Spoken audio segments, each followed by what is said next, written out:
Hello, and welcome to Health and Fitness Redefined. I'm your host, Anthony Amen. Join me today as we take a dive into the world of health and fitness, where we learn how to overcome adversity, depict fact versus fiction, and see health and fitness in a whole new light. Today, we have a special guest on, Greg ROBIDOUX. I am so happy I got that last name right. I know I screwed it up the last couple, but Greg, as we can say, and as he'll introduce himself, is the cycle guru. I'm just going to say guru. He's like the master chef of all cycling is the best way to put this, but I don't want to spoil too much. So Greg, welcome to the show, buddy. Well, thank you very much for having me. And it was a very generous intro, so I appreciate that.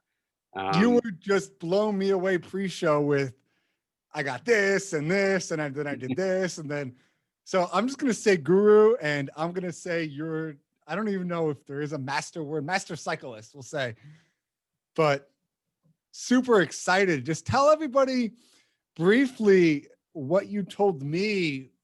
I don't even want to spoil any of it, so go for it. Yeah. So to give you a little history, a little intro as to who I am and what I do. I am a physical therapist by trade. That is what I went to school for back 100 years ago, it seems, and was a college soccer player. And when I left school, I was looking for a way to continue to push myself physically, and I kind of fell into cycling, which in my early 20s was kind of a late entry into cycling for, as most people who have gotten into the sport know. It fell in love with the sport, became a very competitive cyclist, raced, throughout the US. Was lucky enough to do some races abroad. And as part of that, what kind of organically grew out of that as being a physical therapist is I had a lot of teammates and friends and people that I would see at races every weekend asking me questions. They had hurt this or they'd injured that, and they were saying, well, what, you're a PT, right? What do I do? And that over time started to develop into a specific practice. And I eventually created a business called the Cycling PT, which was a cycling centric physical therapy practice where I was incorporating treatment for cyclists as well as bike fitting. And as part of that, I had discovered something called the Serrata International Cycling Institute. They teach a certification course in bicycle fitting. I had taken all of their coursework, eventually became an instructor there, moved up, became the director of education, and then I actually purchased the company about 6 years ago, and am the executive director of that company. So I teach. So that particular school has been in existence since the late 80s, early 90s, and we are the longest running bike fit certification organization in the world, as far as I know.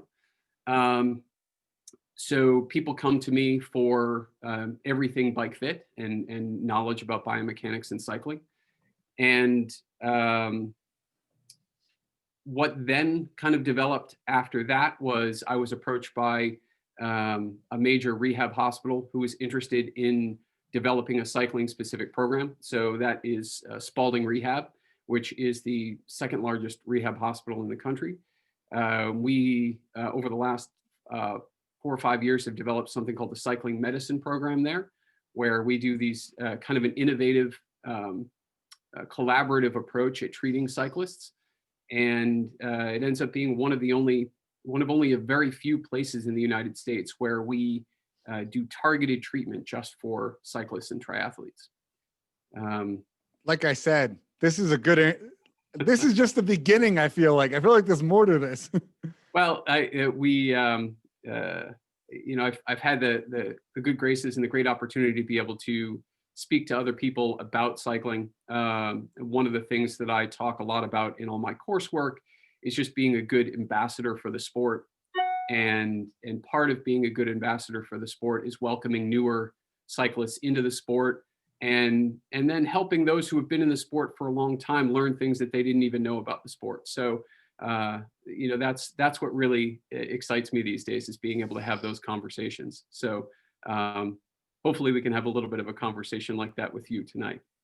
Yeah, I mean, I'm excited.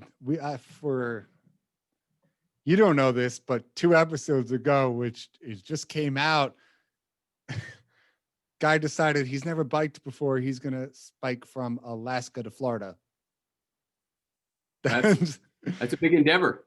He did it in 2 months. So I was blown away by that. So I'm sure not without a few saddle sores and some soreness along the way, but that's an amazing story. Those adventures are one of the things that makes this such a great sport. I just fathom doing something like that. I'm still mind blown about how anybody. God, I couldn't even imagine. But what about? I just want to talk about simple first. I think that's the best way to kind of take this. Let's say I know how to ride a bike, and we can assume that most people know how to ride a bike by now, or may or may not, whatever. How could I go about saying, hey, I come to you, Greg, I write about my block. I go about my neighborhood. What are some tips and tricks, advice you can give me? Let's say I want to go my first 30 miles. Sure. How can you help me out? Yeah, absolutely. That's a great question. And quite frankly, in the time that we're in, just kind of in the environment of COVID, just to back up a minute, the cycling industry has exploded in the last year. Sales of bicycles are up, I think it's 43 or 53% over years past. Most local bike shops are selling out of bicycles. And part of that is due to transportation. Part of that is the fact that many gyms or other outlets of physical fitness are closed or modified, so a lot of people have gotten into the sport and are kind of exactly where you're describing. And one of the other things that I think is really interesting to think about is that cycling is a sport that oftentimes people will gravitate towards after they've had an injury, or they've been told they can't run anymore, or something like that. And you're like, well, I rode a bike as a kid. It's an easy way to get some fitness, right? And so I think the first thing I like to talk about is just kind of understanding that although cycling is a non-weight bearing sport and is much more friendly to joints, one of the really important things to consider is that there is a real distinct possibility and real easy ways to hurt yourself on a bicycle outside of like falling off of one, of course. Don't drink and ride a bicycle. Yeah, not a great idea. I may have done it once or twice and I may have fallen off. It's not a great idea. I think we've all been there. I rode into a pole once. So the idea here is, and I like to start this off with just a little bit of an anecdote to kind of bring everybody's mind into the mindset of what, don't get me wrong, bikes are amazing and they're an amazing form of fitness and transportation. But I think we also have to have a mindset of understanding what a bike can do on the negative side before we start talking about how to make it, work for you as your, either pastime or fitness of choice. And I like to bring this up. It's a extrapolation I did of a patient that I had a few years ago, and he was your average bike rider. He was really excited, kind of like your guy who rode from was it Alaska to Florida. Florida. Just got super jazzed about riding. He did some charity rides and was every weekend kind of going out and doing like a 75, 80 to 100 mile ride. And he was chugging along and then developed some really severe knee pain. And the reason I bring it up, and I bring this up oftentimes to many of the doctors that I talk about, because people refer to cycling all the time. It's like, oh, well, it's an easy non-weight bearing sport. You'll never get hurt doing it. Just go out and ride. And Um, this individual had some osteoarthritis in his hips. Didn't have some great support at his feet, and as a result, as he pedaled his bike, and I'm sure you've seen somebody pedal a bike like this, is those knees were kind of zinging out to the side. As he was riding, it was like he was riding on a horse or something like that, as opposed to a bicycle. And the long and short of it is, for a weekend and 1 weekend ride that he would do, moving forward 75 to, let's say, 100-mile ride if he did on a weekend, his knees were moving nearly 4 miles laterally. And when you think about the amount of wear and tear in that single ride over hundreds of thousands of pedal revolutions, it builds up, and then eventually things don't go so well on the bicycle. And so the one thing that I think is really important, if you decide that you're going to do more than just ride your bike around the corner with your kids, and if you've decided to use it as a fitness tool, is to make sure that that bike is set up appropriately for your body. That's probably the first and foremost thing you should do, as not only just cycling enjoyment, but injury prevention, is to go out and get somebody, look at your bike, do a proper bike fit, and make sure that that bike is fit to your body. And that holds true whether you're spending, $150 on a used bike at a yard sale, or whether you're spending $12,000 on your new, triathlon bike. So here's a quick question for you. It's something, just think personally. Yeah. I'm setting my bike up and my seat, right?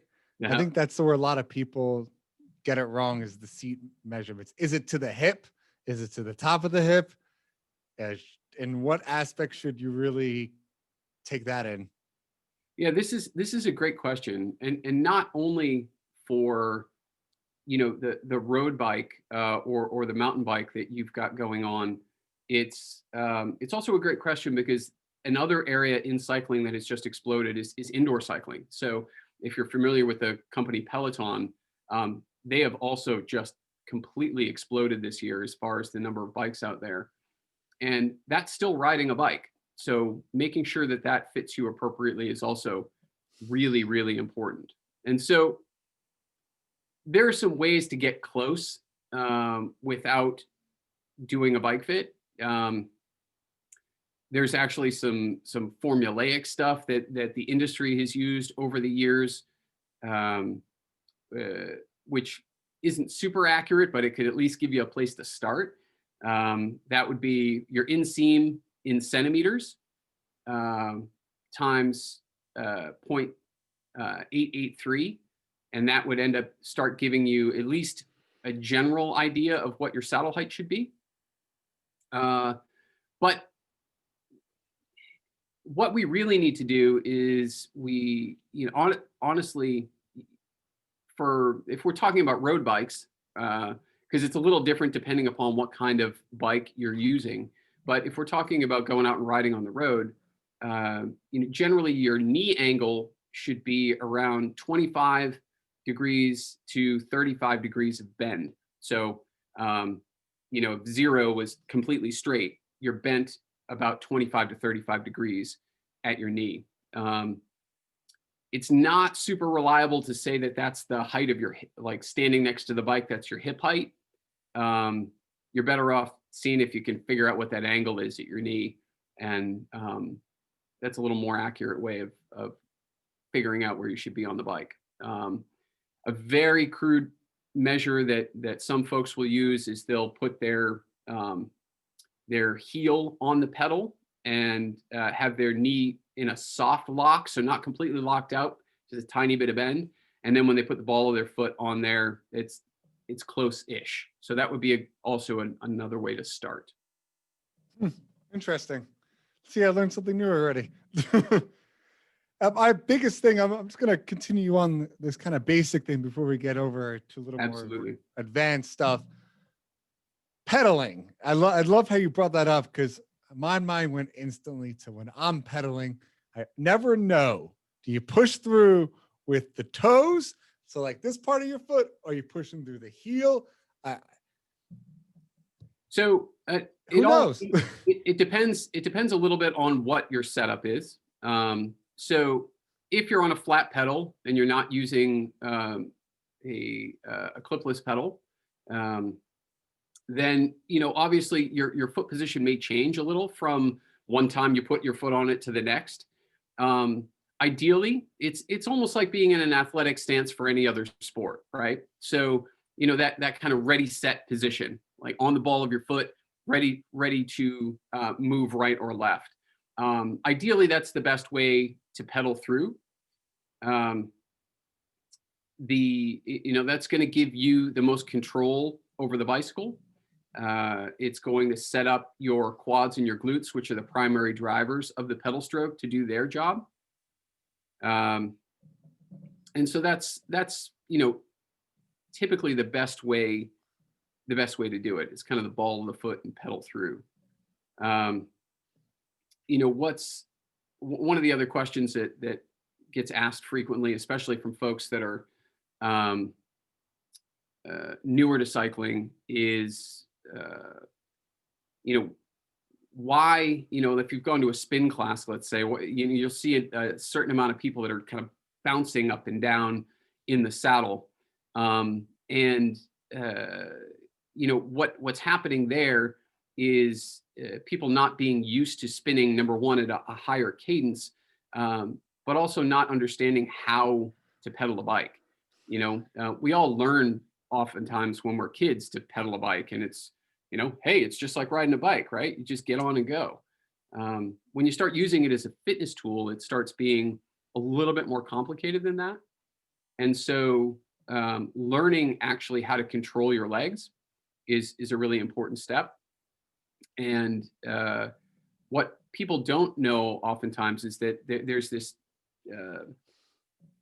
maybe misconception that you have to pedal this perfect circle where you need an equal push and pull at normal cadences, meaning, let's say, once you get used to cycling anything above 80 RPMs,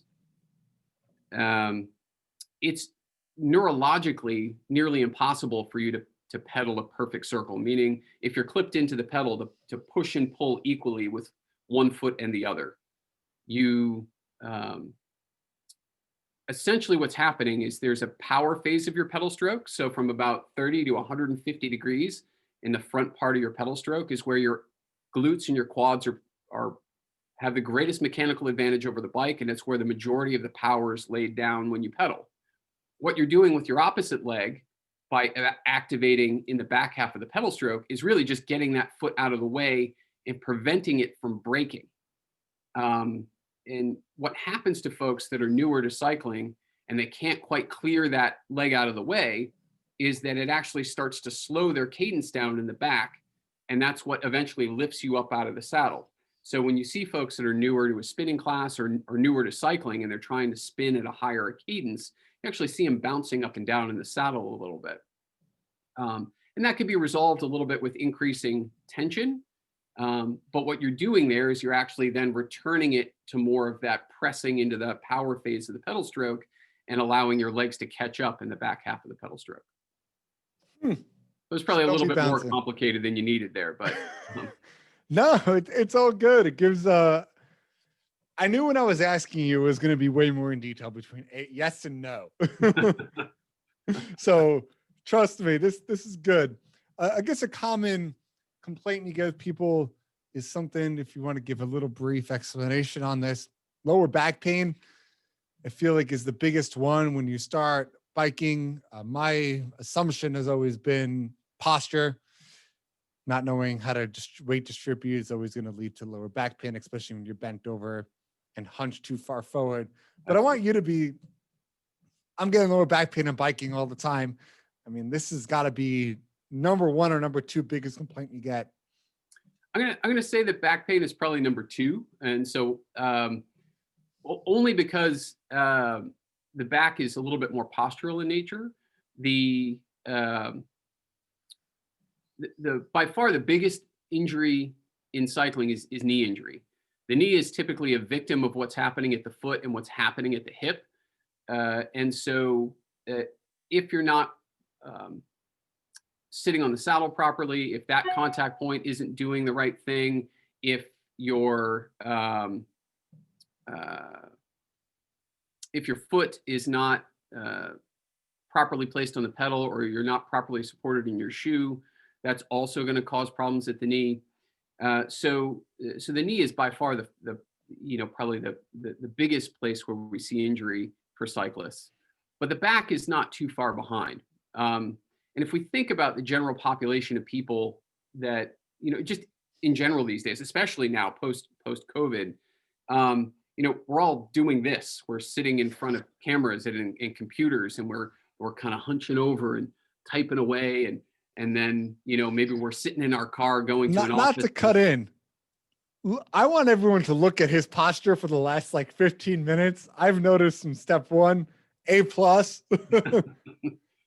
just sitting there, perfect posture the whole time, and I'm just impressed right now. But keep going. I didn't mean to cut you off. But the reality is that many of us, and myself included, we get into doing something like banging away at the keyboard, and we kind of fall forward. It's like that de-evolution of man chart where you see the last one is some guy banging away at a computer. But for many folks, they're sitting in a car to get to work, then they're sitting at a desk and they're all hunched over, and then they get on their bike for fitness and they're in that same posture. Back pain is a natural progression there, right? So that one of the things that we do is work to educate people on the fact that sometimes it's not just about the bike, right? You actually have to reverse that a little bit, do some extension, do some training of that opposite muscle group, so that you don't create a bigger problem in your back. And those back problems, they, on the bike specifically, they can stem from, postural stuff that you've carried onto the bike, or it can come from problems with just the interface of the bike itself. For instance, one of the most common problems for creating lower back pain is because you have a saddle that doesn't fit you correctly. And what you're trying to do is you're really rotating your pelvis backwards to try to get the nose of the saddle off of really uncomfortable things, for both men and women. And you create all this posterior tension. And quite frankly, what that does to you as a cyclist is it starts shutting down the very muscles that you want to push the bike forward with, right? So you really shorten those hip flexors, and it's going to start to inhibit your glutes. You create all this tension in your posterior chain, and it's going to start shutting down your quads. And by virtue of those two things, you start losing advantage of those big muscle groups that you're supposed to recruit to push the bike forward. And so a lot of it is about learning how to just engage, to turn your core on when you're sitting on a bicycle. It's not something that we ever thought about as kids when you rode a bike. You just got on a bike and you rode it, right? Oh, you're not telling your 5-year-old, engage your core. I might have done that, and I do have a 5-year-old. She's a pretty tough little lady. This summer she learned at 4.5. She was pedaling a bicycle and started hitting the jump track pretty hard. So wow, she's a fearless little one, that one. So in all fairness, I was a road cyclist for the most part. I raced mountain bikes as well, but my bread and butter was road cycling. My wife was a 2-time U.S. national champion Super D rider, which is a downhill mountain bike event. She's, I think a lot of those traits have been passed on to my daughter. She's pretty fearless. So. Wow. Where's your wife? We need to get her on the show. Yeah, she's actually, my wife has a very interesting cycling background as well. She was one of the leaders for the Lunatics Ambassadors, which is a mountain bike team. There was a pro version of that team as well for years and years. And she's currently does medical coverage for Team Novo Nordisk, which is actually one of the best known pro cycling teams in the world. They are a team made up of entirely of type 1 diabetics, and so she does medical coverage for that team. Wow.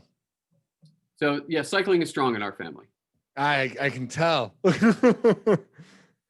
I'm sitting here being like, I went for a 10-mile bike ride like No, 6 months ago. but that's amazing. I mean, so the thing is, the sport can do so much for you, and it's one of these sports that I think it's one of those things. It's like it's one of those things that brings you back to being a kid, right? You have this memory of that first real feeling of freedom when you were a child, of getting on a bike and just riding, and and cycling really does that. It inspires that in a lot of people, and it doesn't matter if you go for a 5 mile ride down a bike path with your kids, or whether you're doing a cross country, you're racing Ram or something like that. You don't need to be a bike racer. You don't need to be an aggressive rider to love cycling. And there's so much out there, whether it's commuting on a bicycle every day, or using it as a fitness tool, or just enjoying an occasional bike ride with somebody you care about. It's a great sport. It's something that I wish a few more people did. I wish we had a few less cars, a few more bikes on the road.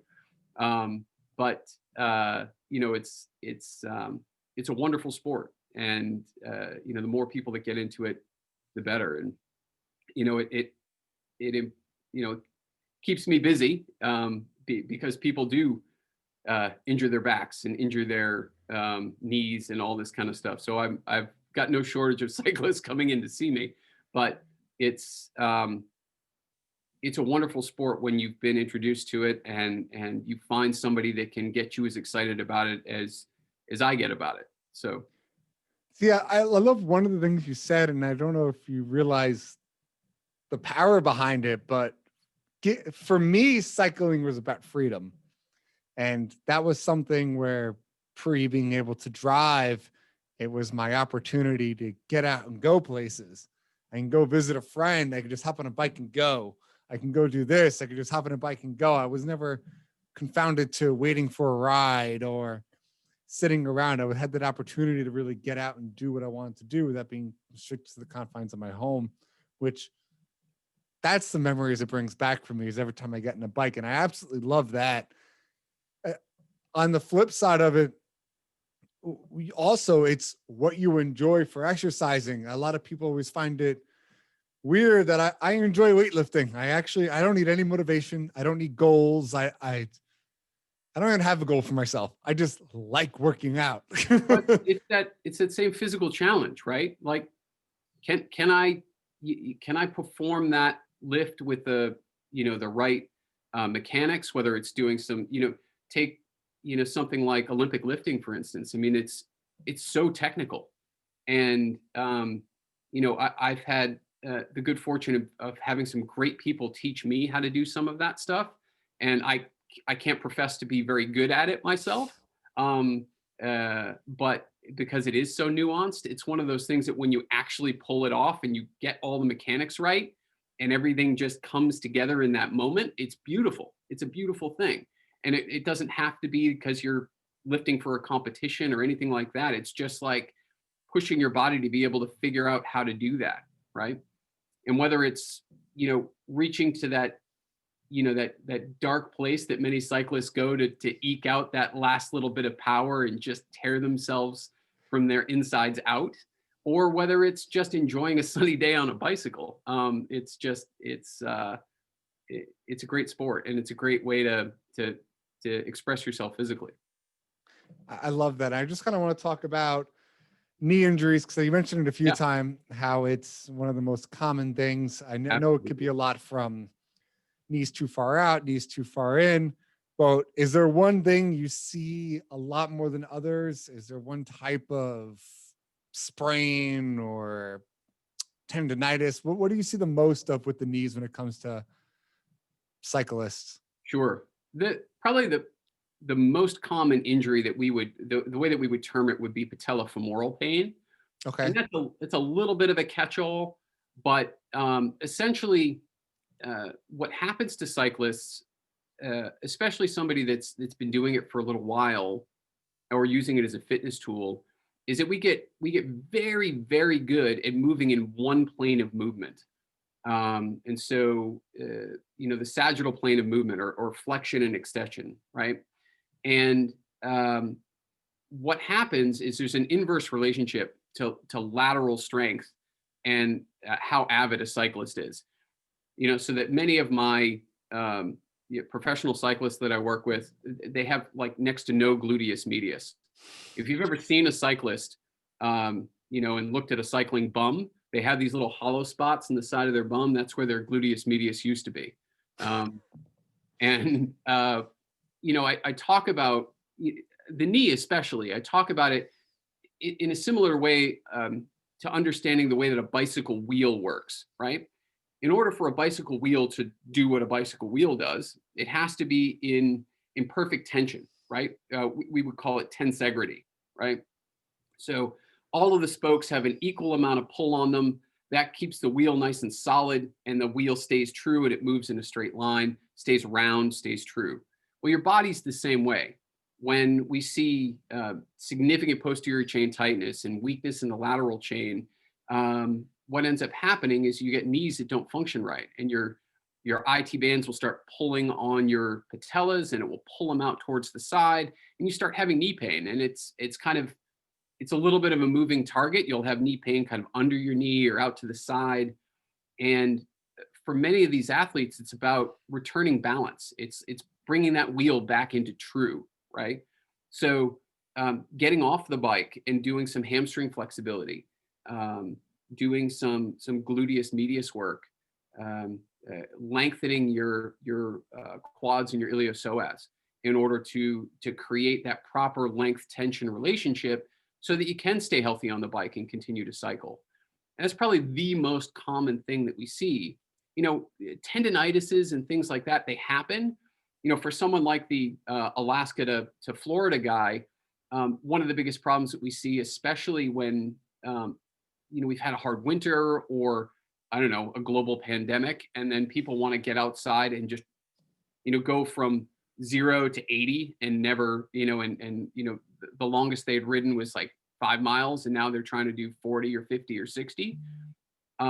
It's just too much load too soon. And that's when we see tendinopathies, tendinitis, and those can be prevented very simply by there's a general rule in cycling as far as training is concerned that we're not increasing intensity or duration on the bike more than about 10% per week. That's more than cycling, by the way. Yes. That's going to be, I'm just going to throw it out there. That's every kind of across the board. Physical activity across the board. I know people who ended up in the hospital trying to go too much in the gym too soon. So let's tone it down a bit, people. It's never good. Yeah, it's so true. You just bring it back. I love that. Increase 10%. That's a kind of a good little set place to go. And it's hard sometimes because many people get bitten by the bug and all of a sudden they just love it, right? And the problem with the sport is that oftentimes we can abuse ourselves quite a bit on a bicycle before we realize it's a problem. It's not like running or weightlifting when if something tweaks or if there's an injury, you pretty much know it in that moment and you go, oh, that wasn't good. You strained a pec, or you started getting plantar fasciitis in your feet when you're running. On a bike, you can actually go for a couple of seasons while things are building up in the background. And the problem is that the cyclists themselves, they oftentimes don't see the problem right in front of them, right? The analogy I use for my patients is like, you can take a paper clip and you can bend it back and forth a whole bunch of times, but eventually it's going to snap. And then we can't just put those two ends back together again, right? And that's what happens on a bike, is that you're happy bending that paper clip back and forth 100,000 times until it just won't go anymore. And so what'll happen is that a cyclist will come to me and they'll say, well, Greg, I haven't been doing anything any different. Like I didn't really increase my mileage that much. It just my knees just started hurting. I don't understand why. And usually in those situations, it's because there was an underlying problem that's just been building.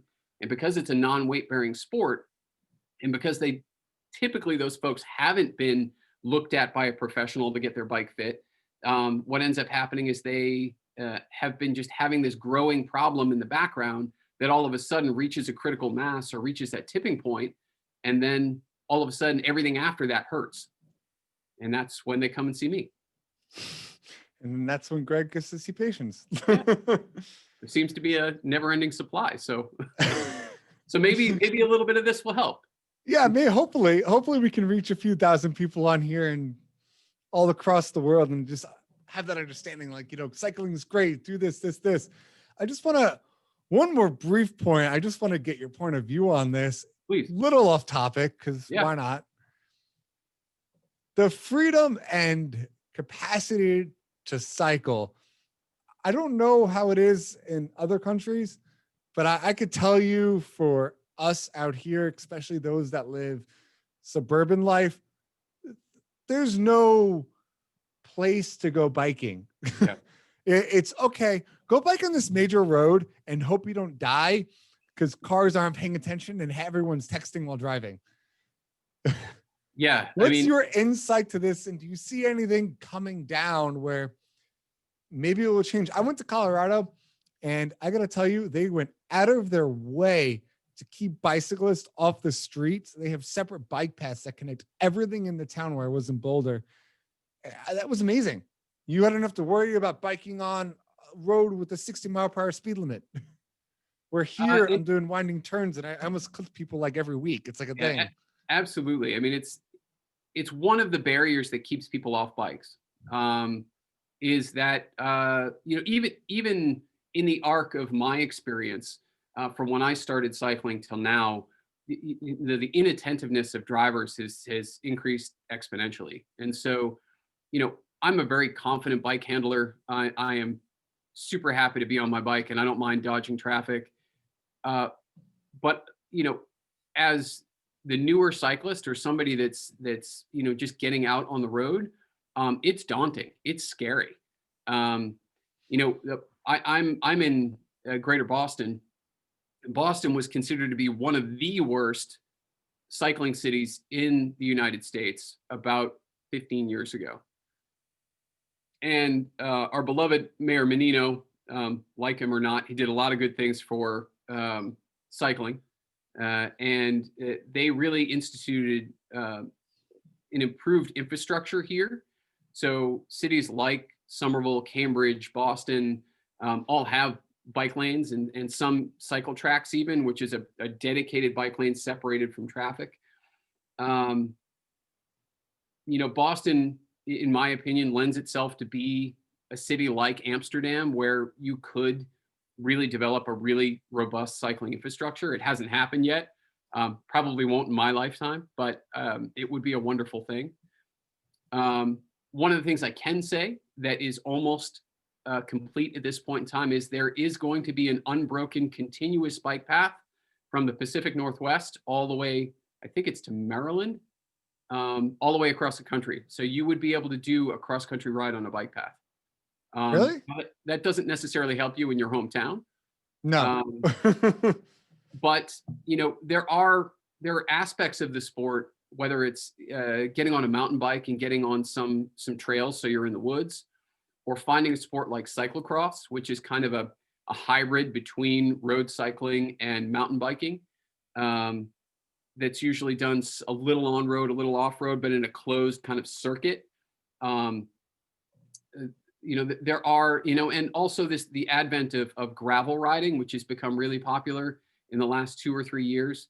And some of that I think is in response to the fact that, people want to get on roads where there aren't many cars, that they're not having to deal with that stuff. It's hard. Every cyclist to a greater or lesser degree has to cut their teeth a little bit in traffic. That's just the nature of the United States. That's how we're built. I don't love the idea of riding on an interstate. That's not fun riding to me. Or feeling like, when you cycle out your back door, you're taking your life into your hands. And I think there are places in this country that it very much feels like that. Your best out bet here, Long Island, man. yeah. I mean, and I think that I apologize for the ding there. So I I think that it's one of those things where if you can find a community of cyclists, whether that's through your local bike shop, through community development, they're going to point you in directions and point you to places and give you loops that are going to be less populated. Most communities have that available to them somewhere. You just have to seek it out. Usually your local bike shop's a great place to start. Figure out where some of the quieter loops are. There are also a lot of apps out there that cyclists will post loops to, whether that's Komoot or Map My Ride or one of those places. A lot of or Strava even, where you can see loops that people are doing. Oftentimes they're a lot less populated. Maybe you can get out there and pound some pavement without too many cars trying to run you over. Yeah, that's definitely a good idea. And a quick lesson I learned is don't take a mountain bike on a road. You'll always end up in last place. It's just a better workout. That's all. That's how I take it, man. I don't want to buy a road bike. I got one bike. I figured mountain bike. That way I could take it on trails on the road. And after 10 miles, my quads are like, dun, dun, dun, dun, dun. But last thing, Greg. Yes. Oh, second to last thing. Where can people find you if they want to get in touch with you? And what are your top 3 favorite things about cycling? Go for it. All right. So you can find me. My website is it's just Serrata International.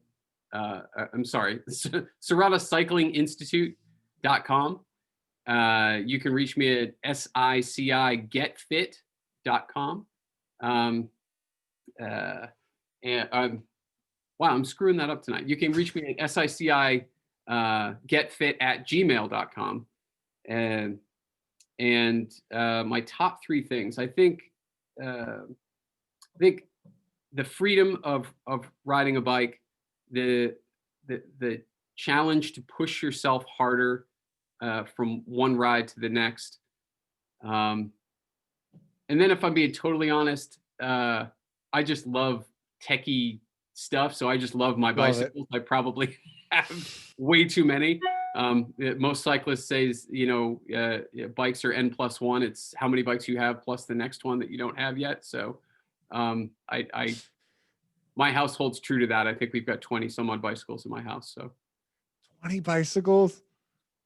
Yeah, I mean, my 5-year-old has 3 of them. I can't say anything. We all have our hobbies where I have something that's just like, I love it though. And thank you for joining us on this week's episode of Health and Fitness Redefined. Don't forget, subscribe to our show and join us next week as we dive deeper into this ever-changing field. And remember, fitness is a journey, not a destination. Thanks for coming on, Greg. Appreciate having you today. My pleasure. Thank you.